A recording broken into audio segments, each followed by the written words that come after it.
you would say is like one of the three O's: omniscient, omnipotent, omnibenevolent. Like God is good, correct?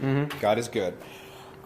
So I was reading a passage in Matthew 26, verse 24, is talking about like Judas about to betray Jesus. He says, Jesus says this of Judas: "It would have been better for that man if he had not been born." So God, before he created the universe, he saw how everything was going to unfold, all of our actions. And he chose to create this particular universe. That's right, yeah.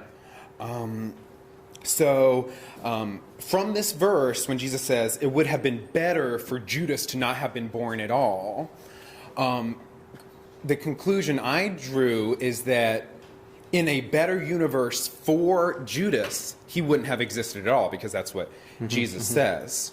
So would it be from there that one could reasonably conclude that God is good, however, he does not always have the best interests of individuals, let's say as of Judas, of maybe people going to hell, that while he's good and ultimately he will do what's good for himself, and he will do justice and all those things, for certain individuals like Judas, he could have created a better world where they wouldn't have existed, but he chose to create this world anyway. So would it be accurate to say God is good, but might not be good for certain humans, or might not have humanity's best interests at heart? No, I don't think so, because when Jesus is using that it would be better for him to have never been born, he's using what in that culture would be called hyperbole. He's just saying how strong Judas's sin was. He wasn't making a philosophical point like, let me back up the universe and go create a universe where Judas didn't exist. That's not what he was talking about.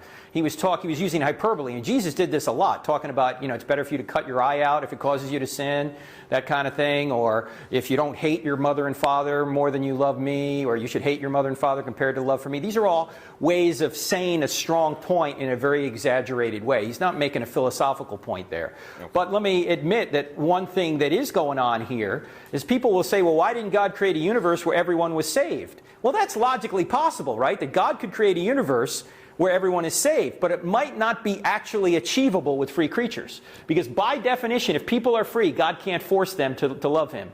So any universe he creates is probably going to have people that reject him. If that's the case, this might be the universe where he has the minimal number of people lost and the maximum number of people saved. So is that like some form of Molinism, like this was the best possible... Best possible world that you seem to be read on this kind of thing. Yeah, it's the best possible world that God could create given free creatures, or the best possible way to get to the best possible world. All right, thank you. All right, thanks, Nathan. Good question.